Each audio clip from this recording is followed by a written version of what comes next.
Good morning, everybody, and you're all very welcome to this MyMind webinar this morning. For those of you who don't know me, my name is Gráinne O'Rourke and I'm Head of Communications at MyMind. And it's great to see so many of you here this morning for the last in our current series of webinars. But fear not, we will be back in the autumn. We're just taking a little break for the summer and we hope that we'll at least have a bit of summer. But of course, this being Ireland, we're at the mercy of the Irish weather. Nothing we can do about that. So before I hand you over to my colleague Vincent Ryan, who's going to talk about today's topic, a couple of little housekeeping things to go through first. So for those of you who haven't really been on webinars before, you'll notice that you have no camera or microphone function. So all you're able to do is see the presentation and the presenter, and that's the way webinars work. But you are able to interact with us through the question and answer function. And we please do encourage you all, as we're going through the presentation, if a question or an idea occurs to you, do pop it into the box and we'll get to everything before the end of the session. We're due to finish at 12 o'clock, so depending on the number of questions, we should be fairly to time, although there's a lot of people on this morning, which is great. Also to say to you that this is being recorded and the video will be available on MyMind's YouTube channel, probably towards the end of next week, but you will receive an email from Eventbrite letting you know that and giving you the link. And then finally, and I hate, of course, to put the mockers on it, but even though we've all been using technology now for so long, we all think we're great experts, sometimes things do go a little bit astray. So hopefully nothing will happen this morning, but if it does, I will let you know, and please do bear with us while we resolve it. So I think that's all the housekeeping for now. So without further ado, I'm going to hand over to Vincent Ryan. Vincent is a psychotherapist with MyMind, and he will start by telling you a little bit about himself, and then we're going to kick off the presentation. So good morning, Vincent, over to you, and thanks for joining us this morning. Thank you very much, Gráinne, for that introduction, and welcome to everyone today. It's really great to have everybody here. I just see the attendees are coming in now, so you're very welcome. As Gráinne was saying to you there, I'm a psychotherapist. I work with MyMind. I've been with MyMind for about a year now. And I suppose as a psychotherapist, I meet lots of different clients, and I'm always thinking about, what kind of person is this? Like, how do they experience themselves? How do they experience relationships with others? How do they find me? How do they relate to me? How do they experience me? How am I experiencing them? So all of this is what we call personality. We're going to look at this topic today, and I'm going to just start with the slides here now. And of course, one of the things that comes up a lot in psychotherapy is trauma. So we'll be looking at that today. So I hope everyone can see the slides now. So this is a topic. It's exploring personality, trauma, and pathways to maturity. So we'll begin by looking at what we're going to cover. So we're going to ask, what is personality? We're going to look at, where does personality come from? What is trauma, and how can it affect personality? How does personality change and develop for a person across their life? Then we're going to do a brief embodied exercise, experiential exercise, which I think everyone will hopefully enjoy. It'll be a time to slow down and check in with ourselves. And then we're going to have a Q&A at the end. So let's begin with this question, what is personality? So in a nutshell, personality is our characteristic way of being in the world. It's how someone is in the world, how you are as a person in the world. When we think about somebody, we often might think about a question like, what is somebody like? Like, for example, if somebody new, moves into your neighborhood, or, there's somebody new comes, joins your team at work, your natural question would be like, what are they like? Are they kind of outgoing? Are they quiet? Do they kind of open up a lot? Or are they kind of shy? Do they seem very experienced, or are they kind of new? These are the kind of things that we think about when we think about personality. And these are the external impressions that we get. Then we look at, how does the person understand themselves? So that's more the internal experience. So, how does the person feel about themselves? Do they kind of like themselves? Do they feel confident? What's the story to tell themselves about themselves? So when we're thinking about ourselves, when you think about yourself, how do you experience yourself? How do you feel about yourself? How do you think about yourself in different situations? And we also, of course, need to think about how a person relates to other people. So, does it feel safe to be around strangers? Is it more about feeling comfortable around maybe one or two people? Can a person feel like they can be themselves, or do they need to kind of present a kind of a facade? Which brings us on to the next point I wanted to, bring in here, which is where the word personality comes from. So the word personality comes from the Latin persona, which means mask.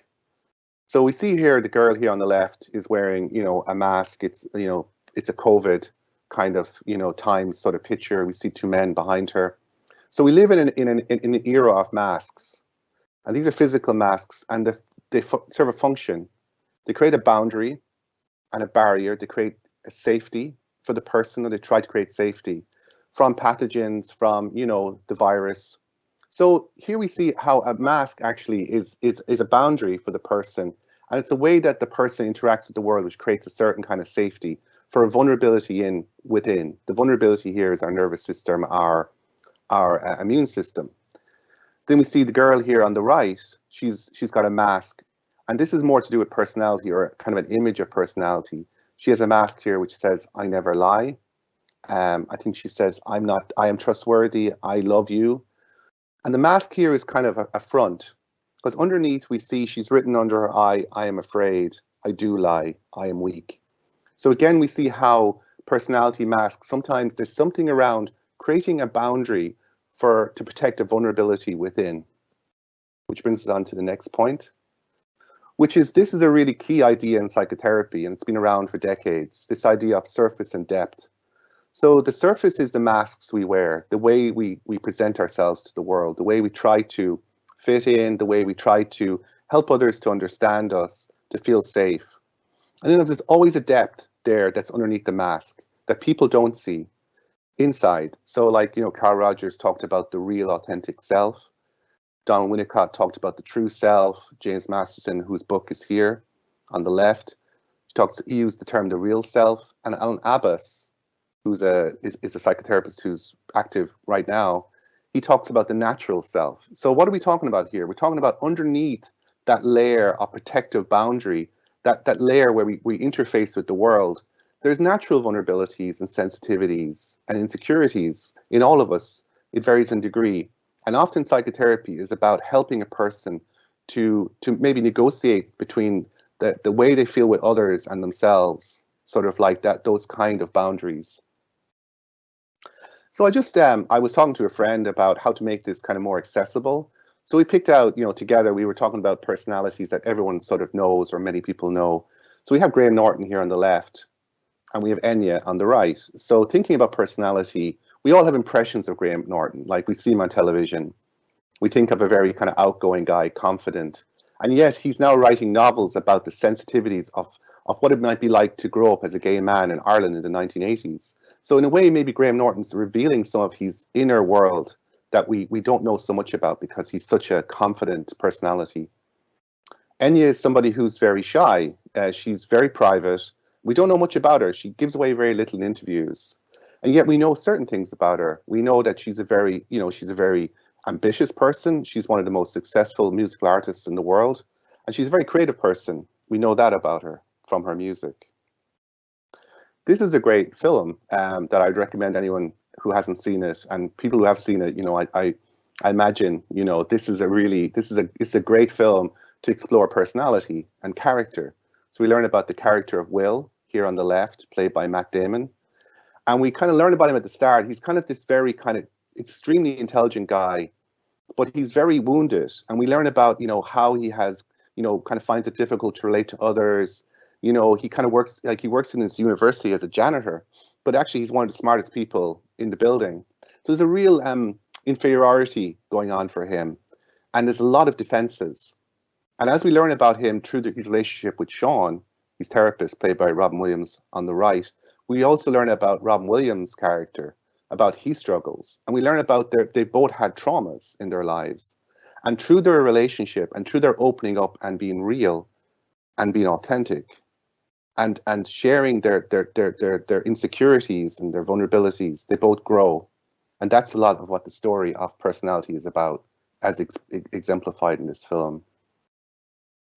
So now we're going to turn to this question of where does personality come from? So obviously there's a genetic component. You know, we all kind of bring our parents' genes into the mix, and anyone who has been around babies knows that a baby will have its own, each baby has their own kind of temperament.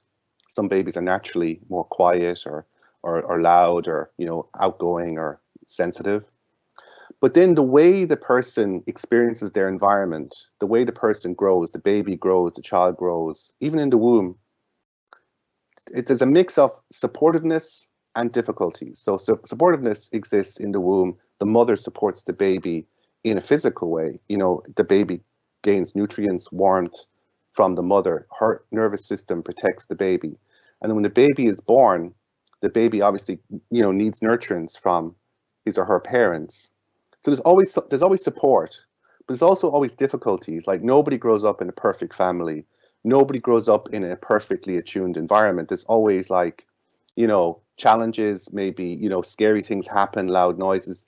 There's, you know, people have their own emotions around the child as they grow up. So there's, you know, there's these kind of mix that happens for everyone that shapes the personality over time. So one of the ways we think about these difficulties is they can become quite severe or prolonged, and then we're kind of into the territory of trauma. So, I mean, a small difficulty or minor difficulties are good. They actually help the child, you know, become more resilient, right? They get over these problems. They kind of integrate them. They learn, oh, sometimes people are, you know, angry or sad or upset, and that's okay. The child actually grows as a result of the difficulties, right? But when the difficulties are too much or too prolonged, and the child isn't able to integrate them, or the person as they grow and develop isn't able to integrate them, then we're talking about trauma. So this man here, his name is Bessel van der Kolk. He wrote a book about 5 years ago called The Body Keeps the Score, about the way trauma affects the body and the mind and the personality. So we're just going to listen to a little clip of him here speaking about what exactly is trauma.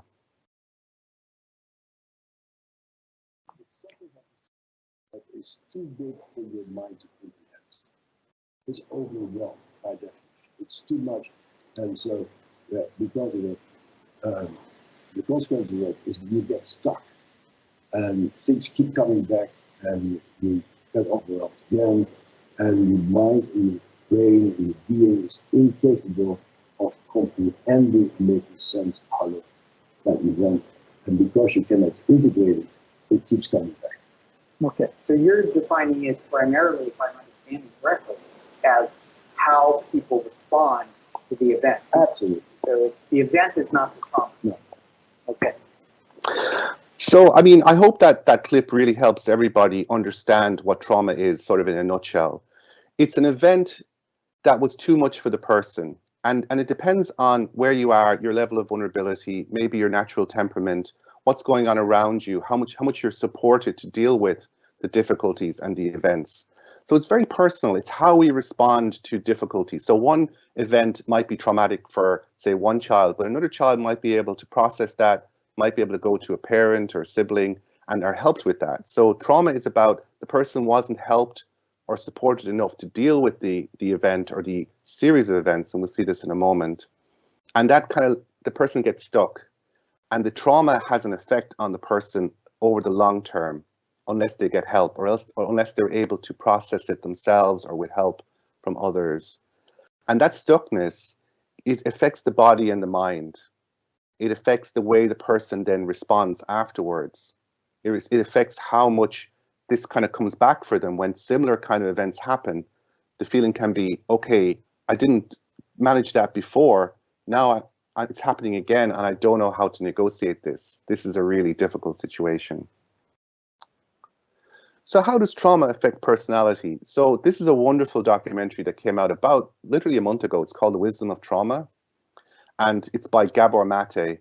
And it's precisely on this question of how does trauma affect the personality, the way that the person is with themselves, how they are with other people. So here's a quote from the film. Trauma fundamentally means a disconnection from self. Why? Because it's too painful to be ourselves. So what does that mean? It means that when we're overwhelmed, we often have to it's too much. So whatever's going on in our nervous system, the response is too much. So we kind of disconnect. You know, we go up into our heads, or we deny what's happening, or we blame ourselves. We have this, we can't, instead of relating to ourselves or relating out of ourselves, we see ourselves and our body as the enemy, as the problem, because the reaction might be panic, it could be shutting down, it could be shame, and then this kind of really affects our sense of self, our personality, our sense of self as it's okay to feel, it's okay to be me, it's okay to be safe and trust others. So this is the ways that trauma can really affect us, affect a person. And then a big thing that Gabor Mate also talks about in this film, but also in other clips, you can find these on YouTube. He talks about the two needs in everyone's life. So the first need is for attachment. So from the moment we're conceived, from the moment we're in the womb, we're literally attached to our mother. We're in her body. And then we need our parents. We need our family. We need our community. We need to attach to the people around us to survive, like physically. Otherwise, it's the terror of annihilation and death. So the baby, the child, it's not even a question. It's not even a choice. It's just like, I need to be safe. I need to belong. I need to find a way to fit in here with this family, to get warmth, to get connection, to kind of get food. Otherwise it's overwhelming terror, and it's overwhelming, a reaction in the body and mind right from birth, and through life. So this is this absolute imperative for attachment we all have. Now, the terms of attachment might vary. It might be like, well, I can't really, be myself, or I can't really allow certain aspects of myself to be seen. But I mean, that's the bargain that I'm making. And that's where authenticity comes in. Because we also have this deep instinctual need to be ourselves, to be our real selves, which we talked about at the start, or looked at the start. Can I feel my feelings? Can I know myself? Can I know what I'm feeling? Can I know what's going on around me? Can I not have to deny, repress, suppress, sort of cut off from what's happening from my experience because it's too much? Can I be myself? Or do I have to kind of push that down or push it away or shame myself and kind of present this sort of like facade in order to belong and to attach and to have people accept me? So this is the kind of a really core dilemma that Gabor Mate talks about. And the more that there is trauma, and the more that the environment seems, unaccepting or, unsafe, the more the person feels like they have to cut off, they disconnect from self, and they try to fit in. So there's a big price to be paid. And of course, that's always been negotiated. So then there may be friends or certain family members that are more like, okay, this is a person I can feel more safe with. I can be more myself. And then of course, when it comes to therapy, the therapeutic environment is where, somebody like me is trying to create a new experience for the person, to look at, first of all, how all this has happened for them. What's their relationships like? What's their need for attachment? How is that, kind of been for them? And then where is their authenticity? Can they start to become aware of that, grow to know it and to express it, perhaps, with somebody like me or another counselor or a therapist, and then also with other people in their lives, so that it kind of happens outside of the therapy. I'm just going to say a little bit about how we think about trauma nowadays in the modern sense. So we tend to categorize trauma into two types, broadly speaking. We've got big T traumas, like this is classically called PTSD, it's also called shock trauma. It's like a sudden event that overwhelms us, the person. So like classic examples would be a car accident, some kind of like sudden assault. It could be physical or sexual, or any life-threatening event. or perceived life-threatening event. Classically, like, soldiers in war situations can come home with PTSD. Then we also have this what we call small t trauma. It's certainly not any less important. It's just referred to as small t trauma or complex PTSD. It's what we also call relational trauma, developmental trauma, attachment trauma. All of these come under this umbrella. These are chronically undermining kind of situations where we feel like unsafe, where we feel like there's a constant kind of undermining or threatening that we have to kind of adapt to. And that's really kind of stressful. It kind of can leave us in a hypervigilant state for long periods of time, or very shut down, very depressed, very helpless. It's particularly difficult in childhood because of the vulnerability in childhood. So childhood abuse or neglect, even kind of low levels of this over time can really undermine a person and leave a kind of a trauma in the system that affects how the person relates to themselves and others, their sense of shame or their sense of confidence in themselves, and safety and trust and comfort with others. There's a lot of research into ACEs. What are ACEs? So these are adverse childhood experiences, like, for example, a parent who has an addiction, a parent who is violent, a parent who had to go to prison, a parent who had a mental health problem. We now know from proper research that these events really do affect us in deep ways. It's very hard not to be affected because as children we're so vulnerable. So often it's undoing the effects of these kind of experiences. Not to blame the parents, because the parents will have had their own traumas, their own difficulties, but rather to kind of look at, okay, so this happened to me. This is an experience that I had to adapt to. How do I undo the effects of that so that I can no longer feel fully ashamed, that I can trust myself, feel my feelings, and relate to others in a kind of a genuine way? That's what we're sort of talking about here. Marginalization and bullying is also sources of, this kind of, ongoing trauma, this ongoing kind of undermining that can happen for a young person, or in fact, at any time in life. And I just wanted to mention someone here, Dr. Maria Garvey, is doing some wonderful research and work on bullying in Ireland now. And if anyone's interested, she's well worth checking out her work on the way bullying operates in schools and what can be done about it. So we're coming towards the end of the presentation today. So what are the pathways for personal growth and maturity? So post-traumatic growth is a thing. We now know that we have neuroplasticity, that our brains are malleable, that, it's not like just because what happened to you as a child sets in stone how you will be for the rest of your life. That's literally not the way we operate. We're always adapting, we're always growing, we're always trying to undo the effects of trauma because our instincts are to be real and to be connected. That's built into us from birth. So things like, relationships with loved others, close friendships, even like, time in nature, time with our pets, and then of course things like psychotherapy, other kinds of therapies, yoga, meditation, all these things can help us to gradually overcome the effects of trauma.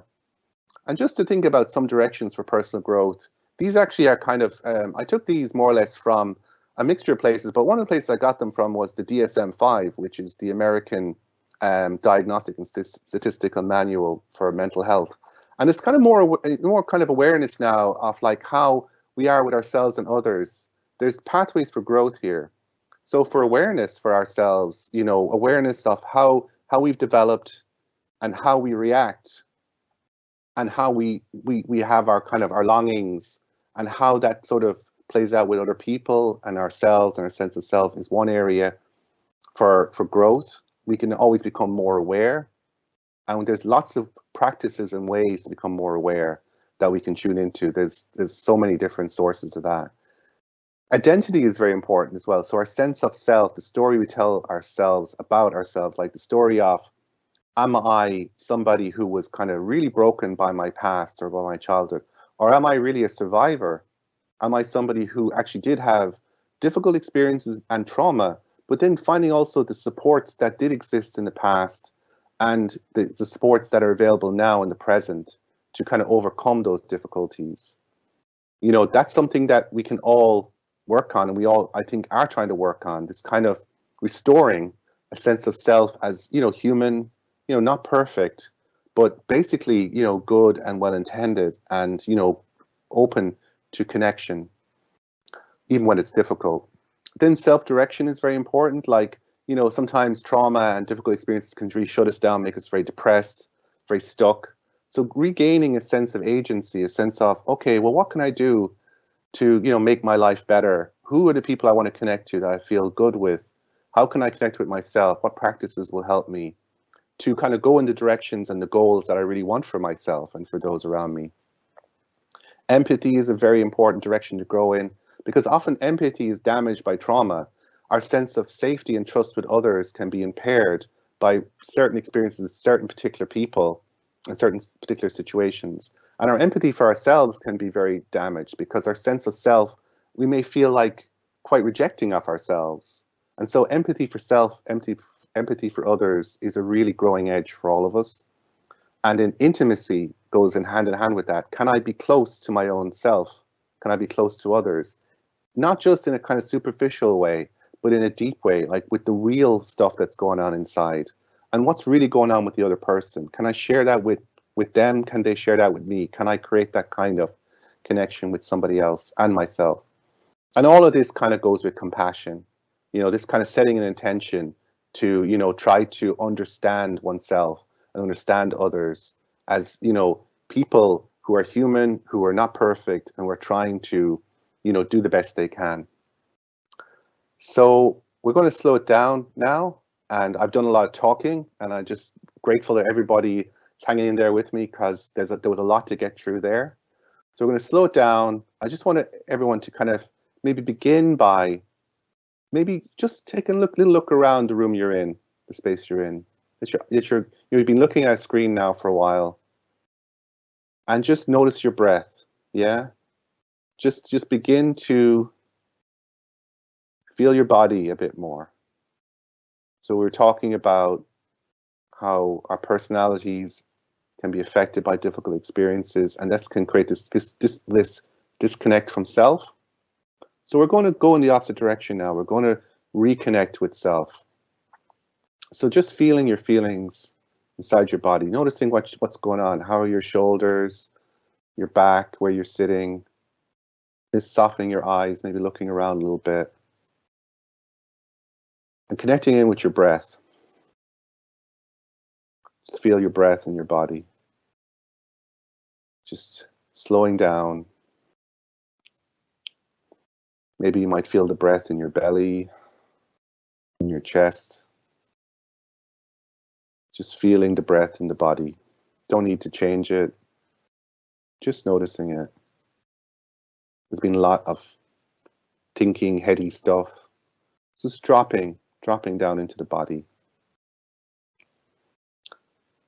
So I'd like you to begin to imagine your future self as somebody that you are growing towards becoming, with these sort of goals, these kind of aspirations, these fundamental needs to be real and to connect to yourself and others. And then just imagine like you could kind of bring that future self forward, and imagine that they're here with you now. Now, this future you could be the you tomorrow, or it could be you next week, or you in years to come. But this is a you that has been growing, exploring experience, learning about themselves. It's a you that's learning about your past, integrating what's not integrated, you know, exploring what helps you. You've been doing this for a while. So imagine like, you know, this future you is here with you, and they're a source now of support for you. They're here looking back at you today, saying maybe, wow, you know, what was going on for me in July 2021? What was difficult? Because you know, the things that we find straightforward and supportive and easy. They kind of take care of themselves, but there's always difficulties. So maybe there's a difficulty you're going through right now. Maybe there's something challenging right now that is really affecting you, affecting how you feel about yourself, affecting how you are maybe with other people in your life. And how could you maybe communicate that, like non-verbally, to that future you? If you could just like even imagine saying to them, or if you want to verbalize it in your mind, how would you say, yeah, this is difficult right now. This is something I'm struggling with. I'm not sure I understand this. I feel bad about this. This is painful. Imagine communicating that with your future self. Just letting them know, yeah, this is going on right now. It's not easy. I don't really know what I'm going to do about this. And then imagine your future self who's more understanding of what's going on, has more perspective, got a handle on things a bit better, particularly around maybe this area that you're trying to resolve. Imagine them just kind of like, kind of nodding, kind of they know you, they know what you're going through. And just maybe feeling that they in some way have, they've kind of got more of a handle on this. They understand something about it that you can't quite, grasp. That your future self feels differently about this now. It doesn't feel maybe it's painful. Maybe it's faded a bit, or the anxiety or the panic is kind of receding, or it has receded. That future self, that future you, can kind of maybe, communicate back to you that, yeah, there is a way forward with this. There is understandings to be gained. That there are feelings that will lessen, or new feelings will come. New experiences of connection will emerge. New kind of realizations of the real you and expressions of the real you will manifest. So, just kind of trying to feel into that experience, if that's possible. Just kind of what it's like to connect to that future you that just understands and sort of grasps more than you're kind of able to right now, and feel that as like, okay, this could be something that I can tune into. This can be a source of support for me today.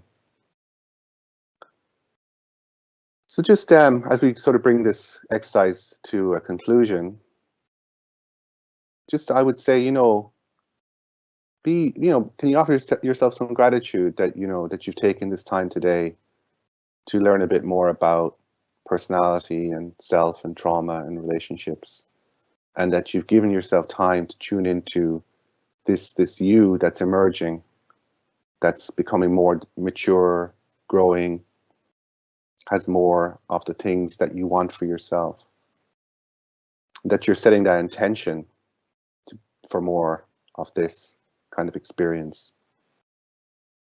So just again, tuning into your experience, your experiential self, your real self, how you feel right now, that this is welcome here.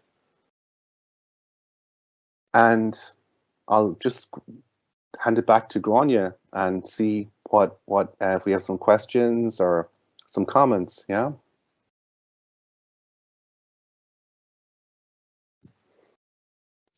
That's fantastic, Vincent. As always, an absolute pleasure listening to you. And thank you very much for that. You covered a lot, and it's a very weighty topic.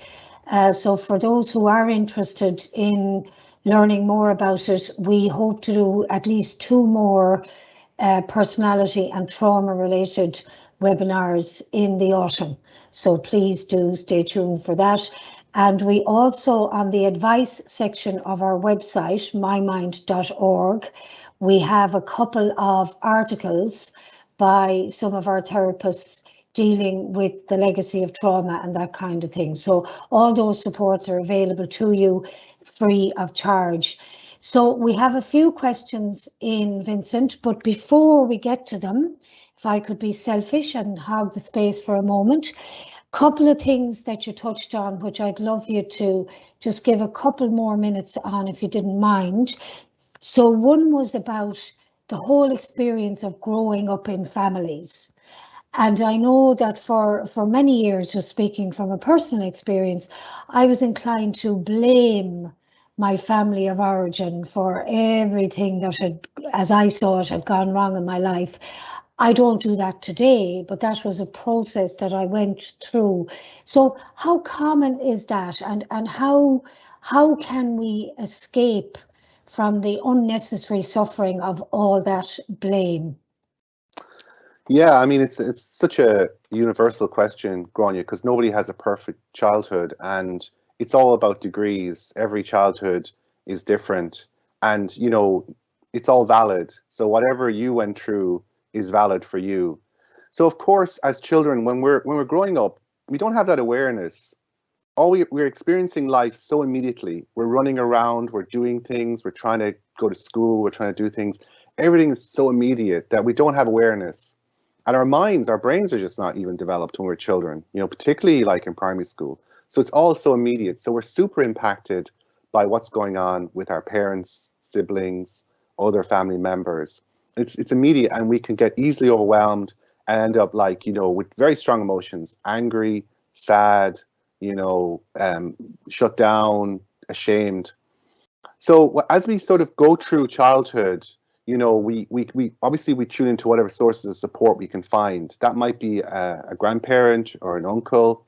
If we could find a sibling that we're particularly close to, or friends at school, or whatever hobbies, interests, books, reading, fantasy. We use whatever we can to survive and get through childhood and make the best of it, right?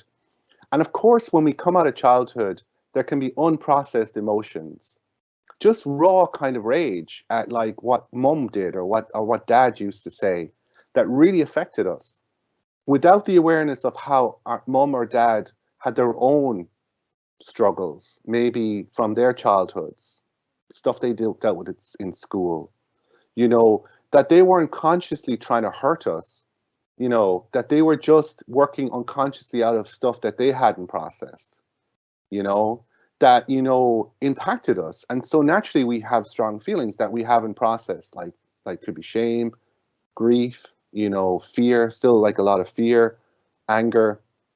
So like the process is actually about allowing those feelings to come up, I would say, allowing to validate and say, yeah, of course I felt angry, upset, ashamed, annoyed, or whatever, or what was happening. That's natural. And then kind of put that in a bigger context, Grania, where we kind of look at it and kind of go, okay, I was really affected by what happened with my parents, and that's valid, that's true. And by maybe seeing where they came from, I think that's very helpful in my experience. To see like what our parents and our siblings and other people around us, what they struggled with. And then we put all that in a wider context, it can be like, okay, there's been a lot of intergenerational pain here, but I'm going to change it. I'm going to change the script. I think that's where the power comes in, where it stops being about blaming and kind of, staying with that and kind of saying, well, I don't want this to kind of keep impacting me and the people around me. So, how do I undo the effects that happened to my parents? Maybe they never had the benefit of therapy, or the benefit of some of the things that, I'm doing. And how do I create the kind of life that I want now, taking into account that there's been lots of difficulties, but also lots of supports and positive things as well. Does that kind of answer your question, Grania? Yeah, absolutely, it does, Vincent. And as always, thank you for that considered response. And I had a couple of other things I wanted to cover, but I need to shut up now, actually, because we've loads of questions to get through from the people who really count this morning, which is the people who have attended this event. So the first one I'm going to hand over to you, Vincent, is I sometimes find it hard to deal with outside stressors in life, especially anything to do with financial strain. And of course, that will be very familiar for many of us. Even though I know it's my reaction to stress that's the problem, which shows a lot of self-awareness on the part of this person, I still find it hard to change this. Do you have any tips? I think that's an excellent question, Vincent. Yeah, so listen, I mean, that's completely familiar to me and everyone else here, because we're always trying to make a finite amount of income stretch and, pay all the bills and cover our living and plan for the future. So the first thing I'd say is, like, give yourself a break and maybe kind of acknowledge to yourself that this is a natural human response, that that you're feeling anxious. There's a stress response to what's happening in terms of money and finances. And then I suppose I'd invite you to be curious about how do you currently cope with that, because your coping style may be something that you haven't examined enough yet. So for example, like, I know for myself, one of my coping styles in the past, and still to some extent, but more in the past, would be avoidance. So sometimes we avoid the financial worry, but often avoidance, it's a coping strategy which has some advantages, but there's lots of disadvantages. So I'm just giving that as an example. So actually, often when it comes to a real practical problem like finance, it kind of requires a practical solution, which means, how do I actually, tackle this in a way that's more manageable? So in other words, kind of breaking down the problem, kind of maybe taking down, some details of, where expenses are coming in, what incomes you have, looking at, are there places you don't need to spend, like, kind of like getting stuck in, because I suppose our stress response can just like lead to anxiety, kind of flight, get like, don't want to think about that, want to move away from it. Fight could be like anger itself, blaming self for, oh, I'm not handling this well. Or freeze, which would be kind of shutting down and kind of going, oh, I'm just defeated by this. This is a disaster. It's not going to work out. So kind of getting used to exploring your own responses, your stress responses, and seeing what other coping responses might be better. And I suppose in the case of finances, a real practical approach would be kind of hard to beat. Just really kind of get out your bank statements and get out your bills and see, oh gosh, like, I'm subscribed to this thing that I never, this movie site or whatever. I never actually watched movies there. I'll cancel that, save myself €20 a month. That's going to add up. That's going to go towards something else, something like that. That's perfect, Vincent. Thanks a million. And I must say that in my own experience, I have found really the only antidote to fear and anxiety for me is to take action. And of course, that's very often the last thing I want to do. So look at moving on now, because we've quite a few here. Bear with me now. I want to come to them in the order that they came in. So this person, again, I don't have a name. I'm interested in how to recognize the differences between victimhood and post-traumatic growth mode. Are there specific tools, thought patterns, or beliefs that indicate that you're being stuck in the victim mode? And that's a very insightful question. So over to you again on that, Vincent. Yeah, I mean, it's a really interesting question, and it is kind of tricky, because when it comes to trauma, as Bessel van der Kolk says, like, trauma is an injury, it is a wound, and I think because it impairs us, it impairs our ability to cope, it impairs our ability to feel safe in our bodies, it damages our ability to know ourselves, to not disconnect, to connect to self. It impairs our safety and trust with others. So, like, the word victim is interesting. I mean, if somebody was injured in a car crash, or someone was injured from a repetitive strain, would we say they were a victim? You could say, yeah, well, that person was a victim of a car crash, or some kind of impartial repetitive strain. But then we'd also be looking at, well, what's the rehabilitation? Like, what's the treatment, or what's the post-traumatic growth path? So I think it's okay to take a two-step approach to this, to acknowledge the injury, the wound, and take stock. Say, yeah, look, gosh, that really affected me. That bullying really affected me. I was kind of harmed, or that really impaired me. because if you're a doctor and you want to treat somebody, you want to take stock. You don't want to be like, no, this person's not a victim. They didn't just get banged up in a car. No, the first step is to take stock and to do an assessment of, okay, well, what's happened?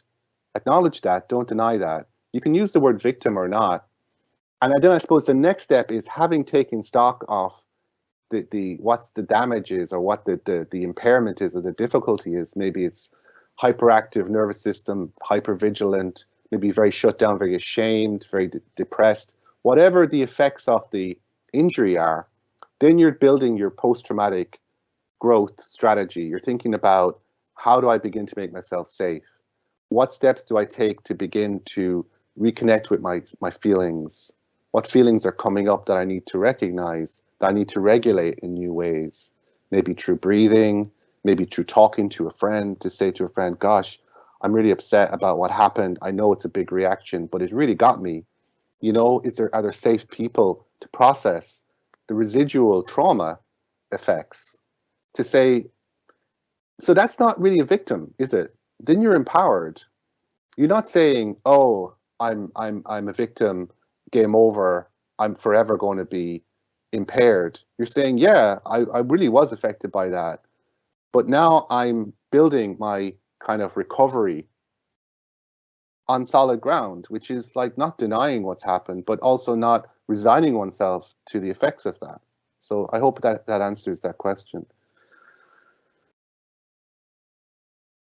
Oh, you're muted, Grania. Yeah, sorry. It's great. The system now tells you that you're muted, so you don't have to figure it out on your own. Yeah. Okay, so again, any tips on how to help someone who is not able to deal with or talk about their trauma? Yeah, I mean, the main tip is, I suppose, respect. To kind of like, acknowledge that wherever the person is at is where they're at. I suppose me as a therapist, often someone will come to see me, and it's very intense. It's very difficult to kind of go near what's happened. So kind of respecting that is very important, and maybe talking around, how the person is feeling now, because ultimately trauma, there's the event and the kind of the intensity of the event. But what's more important is how the person is today. So like, if you're seeing this person, they've been through trauma, they've been through a lot, kind of tune into how they are today and helping them to feel more safe, that there's no pressure to kind of talk about something unless they feel comfortable, unless they feel like a person will talk about something when they feel comfortable enough to do it and safe enough to do it. So I think it's about giving someone the time, respecting the pace that they feel comfortable in, and what's going to help them and you connect, so that the effects of the trauma gets lessened by the relationship you have with them. So your relationship with them of trust, you kind of, modeling trust for them, modeling respect, modeling a kind of a acceptance that, yeah, this is too difficult to talk about right now.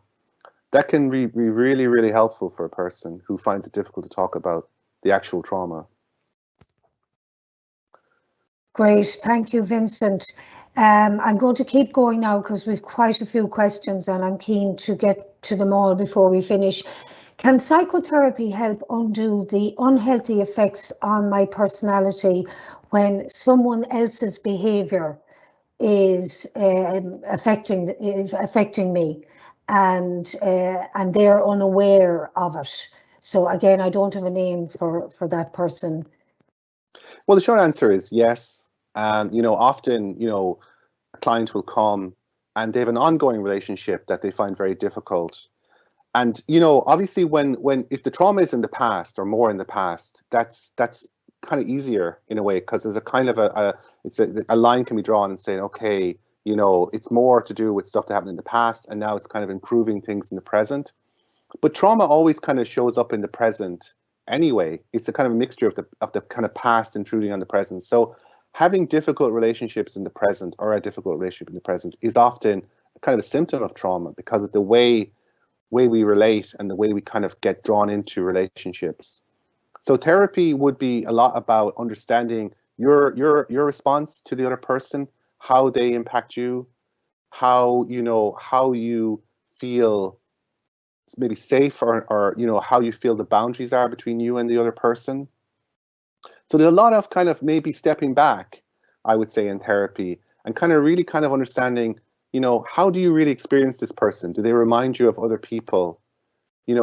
Like what's coming up for you in terms of what you need them to meet you with? Because, the person who's asking, it could be like that they feel like they need the other person to acknowledge them, or acknowledge a feeling, or acknowledge, kind of a kind of a safety that's not really possible right now in the relationship. So it's sort of like understanding how that need is valid for that the person asking the question. For you, it's valid for you to want to feel safe, connected, feel, that you can be real. But that something about the other person and the dynamic between you and them is bringing you back into maybe painful feelings of rejection, or this person's just not responsive, or I'm feeling again like, I can't connect, or I can't be myself. I can't feel safe. So it'd be, in a kind of a nutshell, it'd be really like a kind of a deep inquiry into that, I would say, in psychotherapy, into what do you know is feeling if you picture the person here in front of you. Like if that person you feel difficult, if you just look at them, what happens inside of you? Like what do you feel? What do you imagine their message they're giving you? Does that remind you of other times, other places that you found difficult, that you didn't know what to make of that, didn't know what to do, that maybe shut you down, made you feel ashamed? So, it's kind of it's very broad kind of answer, I know, but hopefully that gives some indication of the kind of ways I would think about that. Thanks again, Vincent. Great answer as always. And just to say, and I'm not touting for business for MyMind. We're very busy, thank goodness, at the moment. But just to say, therapy is a great way of dealing with trauma, because you're talking to a qualified professional who, is coming at it in a very independent and impartial way. And I'm speaking as somebody who has availed of therapy in the past, and I have found it so helpful for myself. So, lots of help out there. Quite a lot of it is free, including the free project that we have running at the moment. So please don't, any of you, if you're suffering with this stuff, please don't sit with it by yourself, because there is help out there. And here ended the lecture. So I'll keep going with the questions, Vincent. I often feel trapped between, and again, I don't have a name, I often feel trapped between what I'm doing now and what I know I have to do to improve. And I think we can all identify with that. It just doesn't seem to make a change for me to do what I have to do to achieve what I want. Any guide on this? And that's perhaps about the slow process that change is. I'm thinking that might be what that question is. So over to you, Vincent. Yeah, I mean, I think we all have an ideal self, or ideal selves, kind of in our imagination somewhere in the back of our heads. And actually, this is obviously, fine as a goal, as a direction to go in. But when we're comparing ourselves to kind of like some kind of fully evolved self, or some kind of, self that doesn't struggle, it can be quite painful, because we've got this imaginative self that sort of handles everything well, or is, kind of over lots of problems. But of course, that's an imaginary image we've created that we might have picked up from childhood, from other people we've met, or books, or whatever. But I do think, viewer, that, coming back to yourself, where you are right now, and, doing that sort of self-acceptance of saying, I'm here, I made it this far. And, I'm working on various things, and it still is difficult, because I'm human, and it's always probably going to be about what's the next step, what's the next challenge. I mean, I like hill walking, and one thing I often find when hill walking is I see a crest, and I'm kind of like, okay, I'll get to the top of that. But then I walk to the crest, and then there's another crest, there's another hill. So like we're always like kind of like we're always kind of going back to where we find ourselves, and kind of going, okay, what do I need to focus on now? You know, what parts of my relationships do I need to, you know, give some attention to? What parts of myself do I not accept that maybe I need to understand better, to integrate, kind of go, oh yeah, I get why I feel that way about that. That makes sense. So now what, you know, how can I support myself better with that? So that is the change then. It's gradual that way.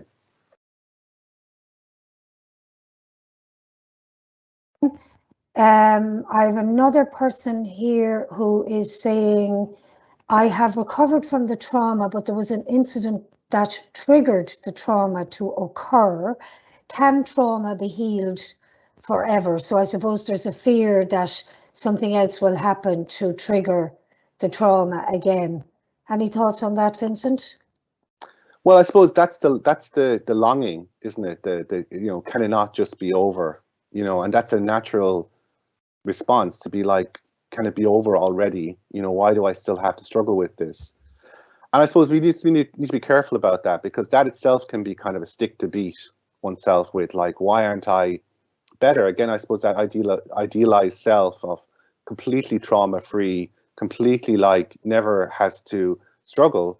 But I suppose it's human to struggle with, you know, whatever is going on for us. And when we call it like trauma, it's like that kind of vulnerability to certain situations is painful. It is painful. But I suppose, you know, you viewer, you know, have obviously done a lot of work that you now recognize the trauma. You've done a lot of recovery from what you've just said. And you can even see, yeah, there was a situation recently that really kind of challenged you, that really kind of, you know, brought back some of those painful experiences and reactions.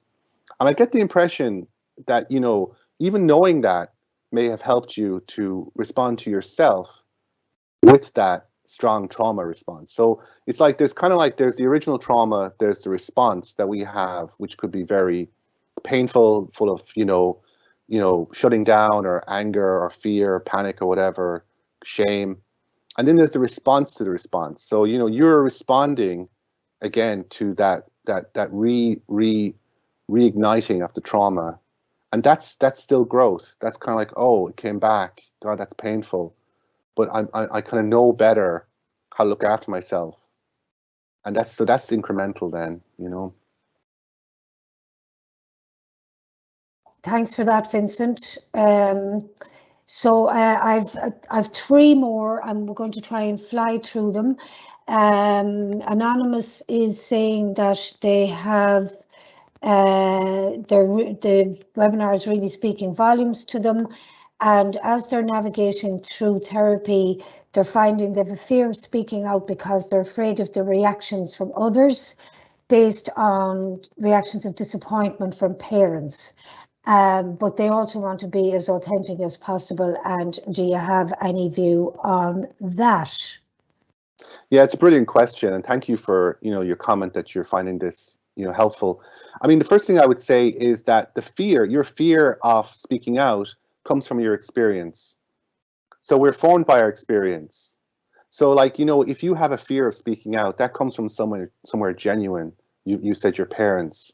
So, I mean, that's our starting point, is to respect the experience and respect the, you know, the fact that you find this difficult. So there's a fear. That fear is real. So if you can feel that fear in your body and acknowledge it and validate it for yourself, that, you know, there were really difficult things happening with your parents. That was real, that was valid. And now it still affects you to this day. So then that can be a starting point to kind of wonder about, well, where can I start to experiment or try out speaking out? So it might be in therapy, or it might be with a close friend, to take little risks, to say, you know, I'm a bit scared to say this, but actually, you know, I don't know what it is, something about, you know, I really don't like this, or I really don't like the way that person spoke to me, or there's something about myself that I really don't like, and I'm scared to say it out loud, but I'm saying it anyway. And then kind of maybe checking in with the person to see, you know, did the building fall down, you know, or did the person kind of go, oh, listen, that's it, we're done, I'm leaving, you know, the kind of pleasant surprise of the other person, nothing terrible happens. So then that can be a way to gradually explore authenticity. either with a therapist or with somebody close to you in your life. Great, thanks, Vincent. And sorry to be so rushed here now, but I'm trying to cover off the remaining questions. So I have a project worker in Tala. Patrick, thank you for your question. He's working in Tala Rehab Project and I'm assuming he's finding the webinar very interesting, wondering where he could refer a client who's stuck in a traumatic experience, and is there a time limit for someone in early recovery from drug addiction, as trauma is a huge trigger for relapse? And I'm going to add another question to that, which is from another unnamed person. Vincent, do you believe that we can heal from PTSD? Can the sense of fear and the body shaking be eliminated through therapy or just improved? And the sense of feeling damaged, does it stay with us forever? Will it go away? And I think you have touched on that already, but perhaps you might take those two together, and then we have one more, and then we'll have to draw it to a close. Thanks, Vincent. Sure, yeah. So Patrick, just to answer your question, addiction is often a response to trauma because it's the person's best effort to cope with the symptoms of the overwhelming feelings, or even the numbness or the shutdown, the shame, to act out by taking, drugs or alcohol. It's really, really common. So part of the recovery from trauma is to kind of take that into account, to be like, this is one of the things you currently do to cope. This is one of the things you're now stopping. So it's great that that person you're talking about is in early recovery, and to support the person in kind of recognizing the function of the addiction, to kind of like cope with the intensity of the trauma and gradually build better coping mechanisms. Say, okay, yeah, I used to drink, I used to take a lot of drugs. That was my best effort to cope with what was going on for me.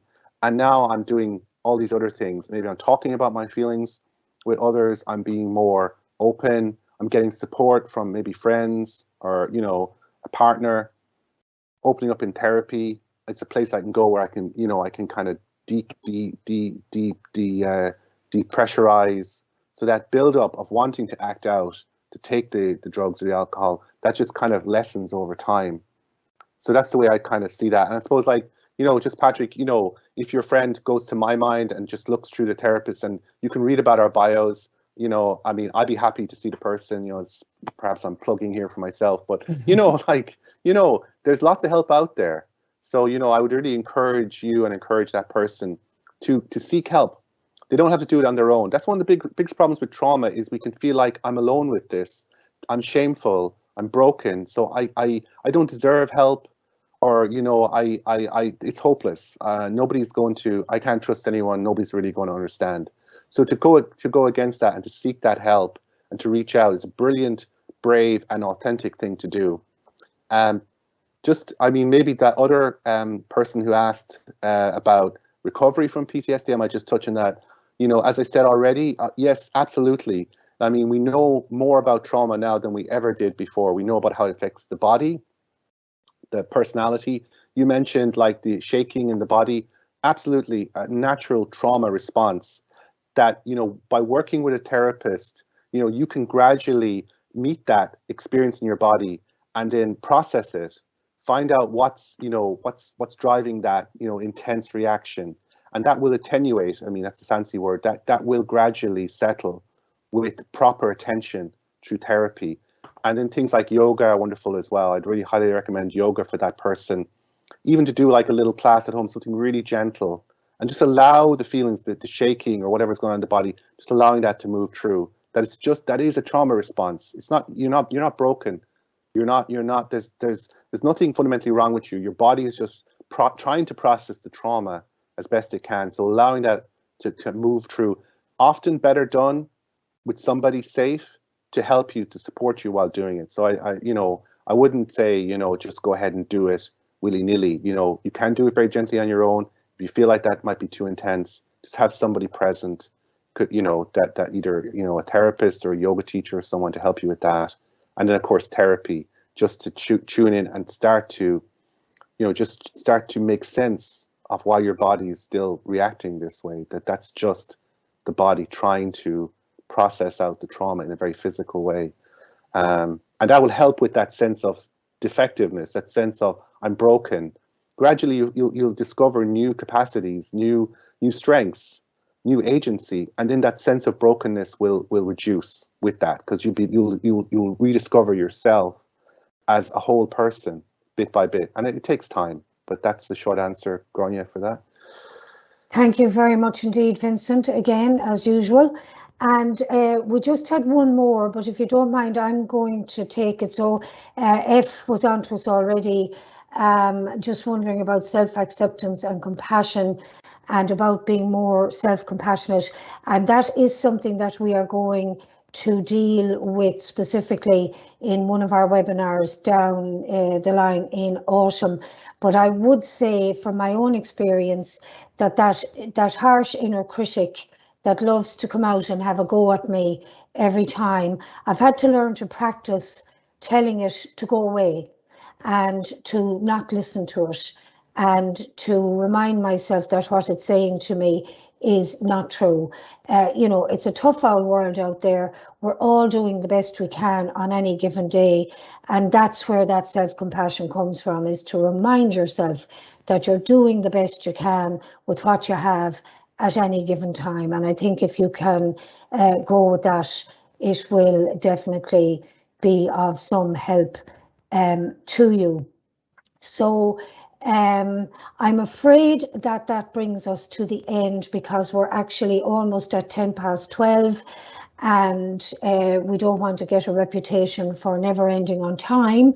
So I would like to sincerely thank everybody for taking time out of your morning this morning to join us for this.